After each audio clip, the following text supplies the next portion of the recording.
Ladies and gentlemen, we are still feeling the effects of the Donald Trump mass tariffs. They kind of brought them out as reciprocal tariffs, but honestly, it's more so to do with the deficit we have with these countries in terms of trading. And they kind of calculated a formula in terms of how much they were going to tariff certain countries. But we're seeing some very good economic indicators. We've got a great jobs report. The left is talking about, unemployment rising, but the jobs that were added were very impressive, along with the fact that we have several indicators that point to lower inflation, Fed cuts that are going to happen. I think they're probably going to happen in June. Trump just, I saw on a Truth Social, said that these cuts need to happen. Powell needs to do it, and it probably won't happen on, I believe it's the May 9th meeting, which is the next Fed meeting. It'll probably be late June, which is the meeting after that when they do it. But we've got the 10-year yield, which is the gold standard in terms of lower inflation and potentially lower interest rates, and it's falling like a rock, and Trump is forcing it down. See, Donald Trump could have kind of had a cookie cutter presidency where he wrestled with the interest rates for 2 or 3 years before they finally get lowered. He's pulling the Band-Aid off. This is all happening extremely quickly. He wants to turn the economy around in a big way rather than have kind of this fake growth like we saw under Biden with the high inflation. They had the extremely low interest rates because of the COVID situation, but they didn't raise them fast enough, which contributed to the rapid 9% inflation. And then the left likes to say, well, we were always going to have inflation because of COVID. Well, no, it was extremely poorly mismanaged, and that goes to the whole idea of the unemployment benefits getting extended. That was under Biden. He had the $1.9 trillion deal. He had the third stimulus check. It was $1,400 to everyone. It's just total money printing. And we've got the yield down now. You can see in the past 3 months, really since Trump took over, it is under 4% at this point. And what this means is, obviously, if you zoom it out, it still is relative to where it was. It still is relatively high. It's going to have to come down even more. But this is kind of like the exact same thing we're seeing with the stock market, to where, yeah, maybe there's a little bit of a downturn.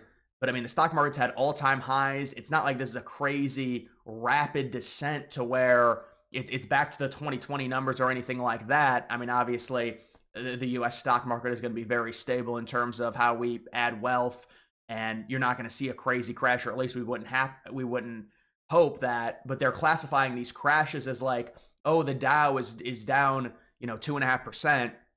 Well, if you zoom it out, it's like it's at its September numbers.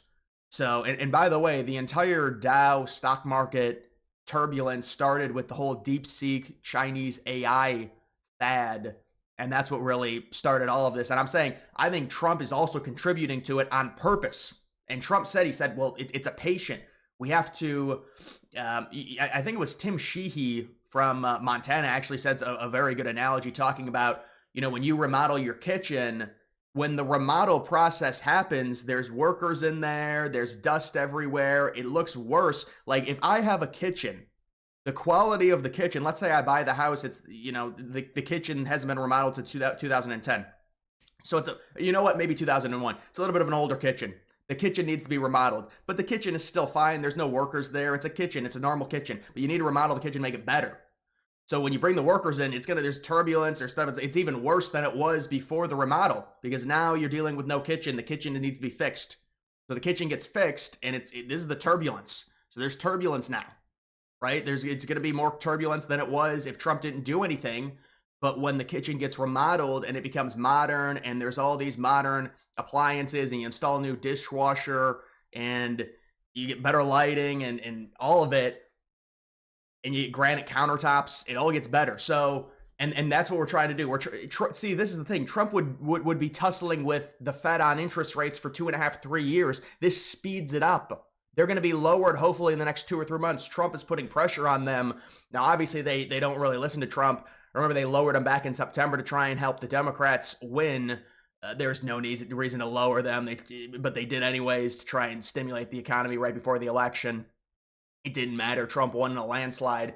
But these numbers are huge, and I know you zoom out, it's a bit of a problem, but hopefully this keeps dropping. There's a 10-year yield. People call it the gold standard. It is very important. Job market remains incredibly healthy. And then they say, oh, but the tariff market could upend things. We get the jobs report. It's great. And then they say, well, the tariffs are going to ruin everything. And then they act like, I mean, number one, this is, we're starting to get fear mongering from both the left and the right on these tariffs. Trump didn't have to do any of this. This is an economic reset. Okay. And how about a lot of the young Gen Z people saying, no, we want this. We want the housing market to crash. Things are extremely unattainable in terms of their current price for young people. And I agree, it's horrible and it needs to be fixed. And a lot of it has to do with immigrants coming in and being competitive in terms of the housing market. It drives everything up. But when you look at this, this tariff fear mongering is crazy. And now we're in a trade war with China. Like that's actually legitimate. They're tariffing us at a 34% rate. Well, you know what? We have the biggest consumer base by far out of anyone. I would like to see some of these countries, and you look at graphs, you look at numbers in terms of our purchasing power, it is crazy. Even the population of China, it's just crazy because of how much poverty they have. And it's like, oh, they're going to tariff us at 34%. What do we give China compared to what they give us? We have an absurd deficit with them. And so, they're going to be hit a lot harder than we are, and this could be a long-term thing, but Trump is trying to do something different. It's abstract, and it is ripping the proverbial Band-Aid off to get everything into motion. And with economics, this is how it goes. It's trade-offs. There's going to be immediate sacrifices, absolutely. And this is actually a noble thing that Trump is doing. See, the way the left treats Trump, it's always, well, Trump's his big baby. Everything has to be pampered for him. Well, wouldn't he manipulate the market to make it artificially go up right now since he's in office rather than doing what he's doing, which inevitably will hurt his approval rating, at least for the short term? So he's actually sacrificing to put us in a better position going forward in terms of all these tariffs. And then it's all these radical people that are like, oh, it's tariffs on everywhere. They're just going to trade with each other. Well, then why have Vietnam, Israel, now we've got reports of India talking about lowering their tariffs. All these countries are trying to negotiate with the United States. Trump said all of the countries want to negotiate. And so what I think we're going to see with Trump is over these next few months, it's going to be win after win after win after win with these countries negotiating with the United States to remove tariffs off of American goods. And in return, we will either lower our tariffs or remove them with individual countries, case by case basis. And they're going to say, well, that's not worth destroying the economy. The economy is not destroyed, and we're forcing the interest rates to come down with lower inflation because of poor economic activity, because the tariffs have caused turmoil within the markets. So this is all a plan by Trump. And I mean, this jobs report number, economy adds around almost around 250,000 jobs. And you can see they talk about the unemployment rate going to 4.2% from 4.1%. So this is the jobs update. Remember, Biden, they lied about the jobs. That they talk about these jobs. These are all COVID jobs that got added, trickling in. But this is a good jobs report for Donald Trump in the month of March. You can see this video right here. Trump is purposefully crashing the stock market. Trump posted this on his own Truth Social. Let's see what this is. Trump is crashing the stock market by 20% this month, but he's doing it on purpose. And this is why Warren Buffett just said Trump is making the best economic moves he's seen in over 50 years. Now, here's the secret game he's playing, and it could make you rich. So why is he doing this? To push cash into treasuries, which forces the Fed to slash interest rates in May, and those lower rates give the Fed the ability to refinance trillions of debt very inexpensively. It also weakens the dollar. And that's what I had originally said a month ago. Now people are saying, well, they have to refinance $9 trillion. I thought it was 6.2 trillion, but maybe it's 9.2. But they have to refinance a lot of money in 2026 because of the 2021 money printing, because of all the bonds that were given out, because of COVID.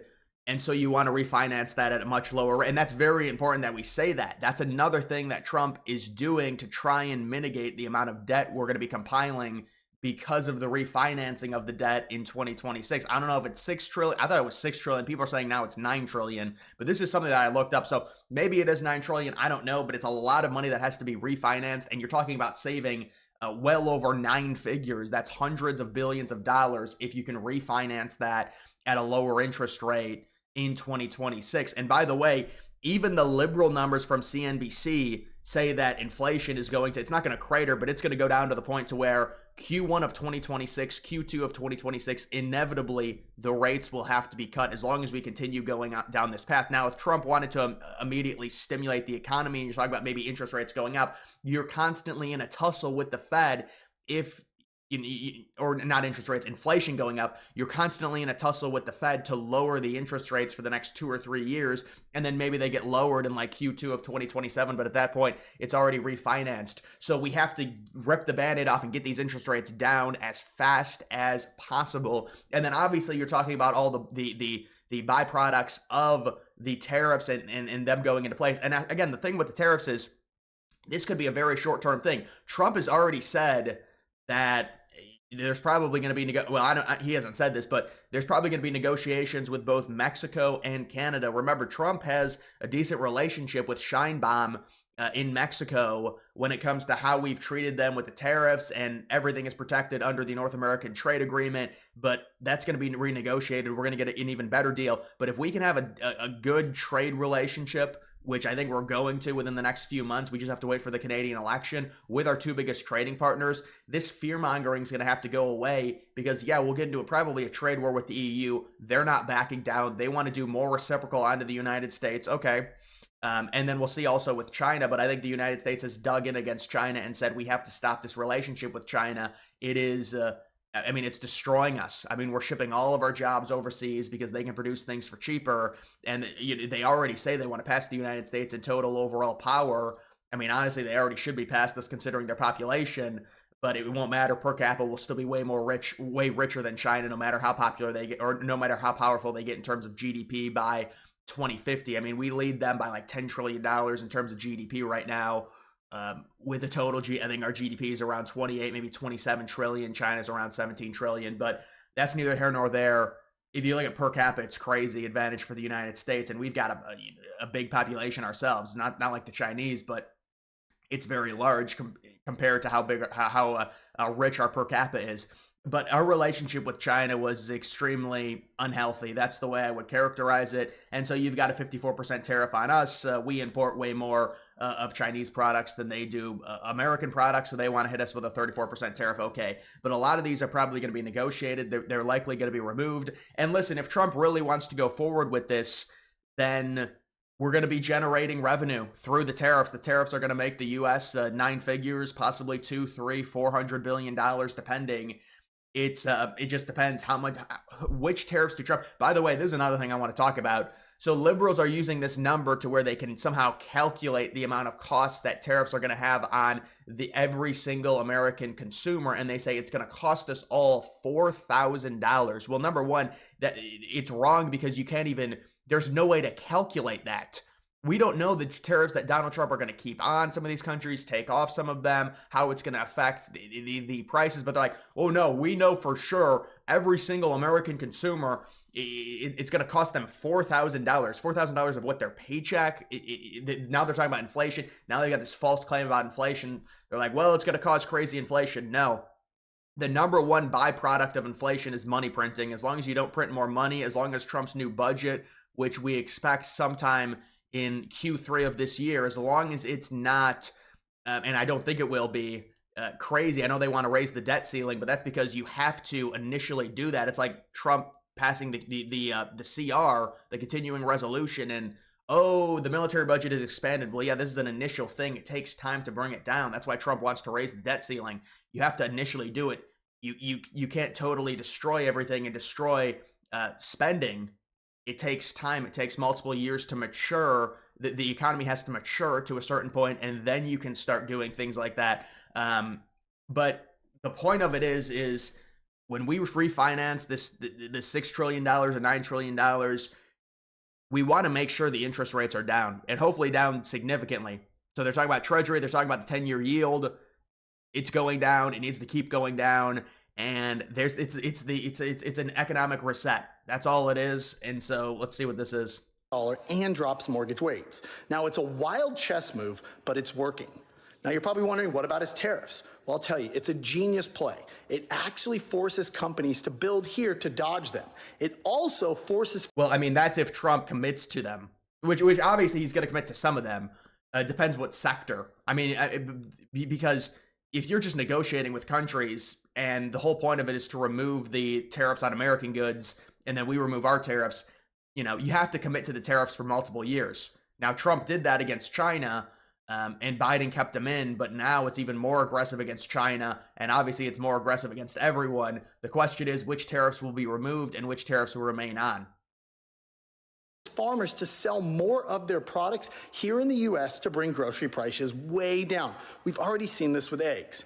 Now remember, 94% of all stocks are... Well, that's actually not true, to be fair. The eggs came down because you're not going to see that type of reaction with tariffs. There's a lag period. The eggs came down because they killed a bunch of chicken because of the bird flu. I'm serious.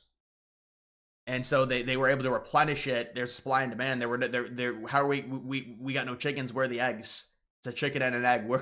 There's no eggs. We have no chickens. There's no eggs. There's no egg production.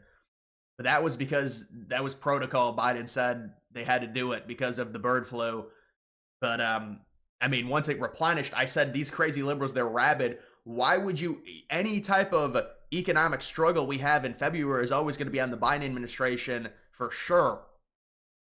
And they're trying to blame Trump for these egg prices, but it wasn't the tariffs. It was just we got we got chickens. There's more chickens now, so we can make the eggs. They killed all the chickens. There's no eggs, but now we have chickens, so there's going to be more eggs. The egg prices are down. Are owned only by 8% of Americans. So Trump, he's taking from the rich short term and handing it to the middle class through lower prices. Well, there's going to be initially higher prices, but no, this is right in terms of just the effect it's going to have and just being able to buy American. All the money stays in America. It's not, you buy something, it's a Chinese product, China gets a cut of it. It doesn't happen anymore. So our relationship with China was very subpar in terms of our trade with them. They undercut us in terms of markets, prices, and it's not going to happen anymore. And I mean, I've even seen liberals say, yes, we agree with the auto tariffs. It has to happen because of just the crazy trade imbalance, not even with China, but also Japan and some of the countries, the Pacific states. And so, I mean, now oil apparently is falling like a rock as well. So you've got oil down. Trump saying energy just in general is down. So all these things are down. It's all these great early economic signs of the revival that Trump will have. And once we get the lower Fed rates, we're hoping that's going to come maybe in the summer.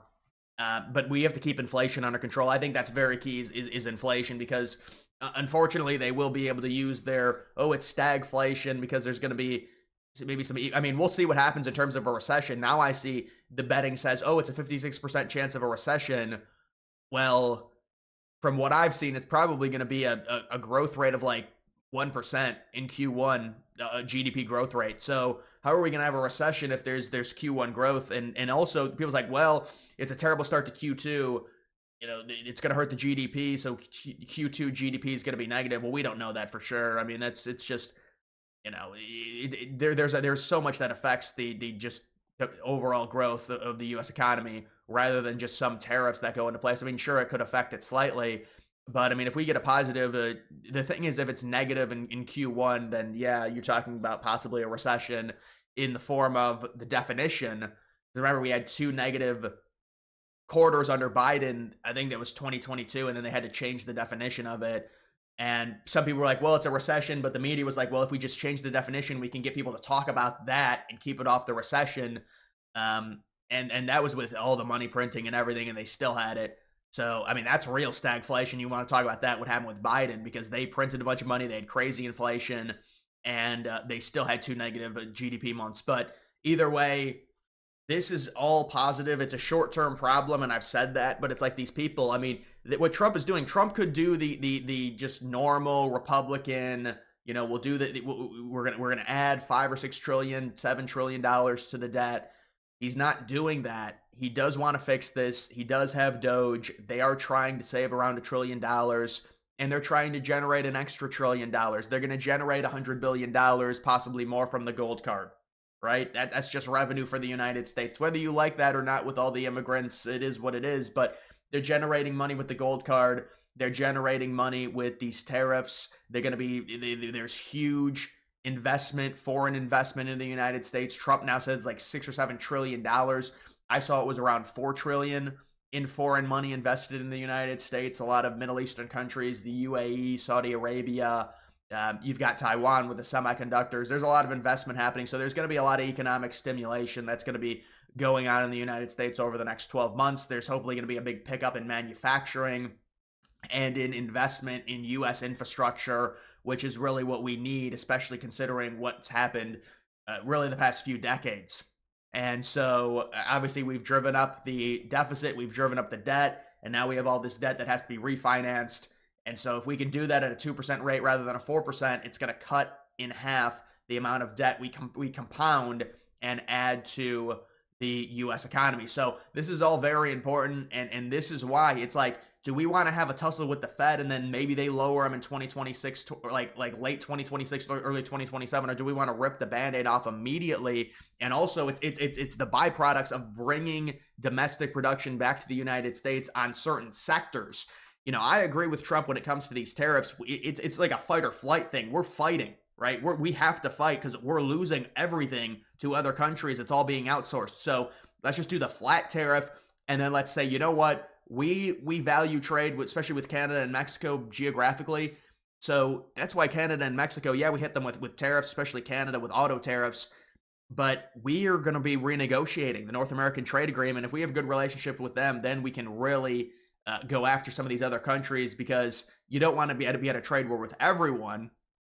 But you know, if you can select certain countries, especially a country like China, maybe the EU in general, you can really help the United States. I mean, it just depends. Certain things, it's just they're produced in other countries. It is what it is. We don't have the quality. It's kind of like lumber. I mean, yeah, we have a lot of lumber in Alaska and in places in the United States, but you're gonna have to cut down a lot of trees, things like that. We would rather get it from Canada because of the quality of wood. But look, I understand what Trump is saying about it. We could produce our own lumber, that's for sure. But some things just make sense to come from other countries. But in general, I agree with Trump on the tariffs, and really, it's it's multi-phase. It's not just the tariffs. The tariffs are an asset, and they'll initially lower inflation. People say they'll raise inflation. It's all over embellished. The number one cause of inflation is money printing. It is not Apple or Google raising their prices.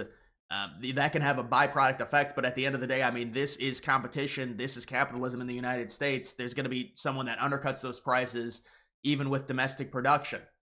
So it's not going to be this crazy inflationary thing like people think, because that's just the fear-mongering they have to do. Well, then why don't you tell me the exact amount of inflation we're going to see? They can't do it. They say, oh, it's $4,000 based off of what? How do you know the tariffs Trump's going to keep in place?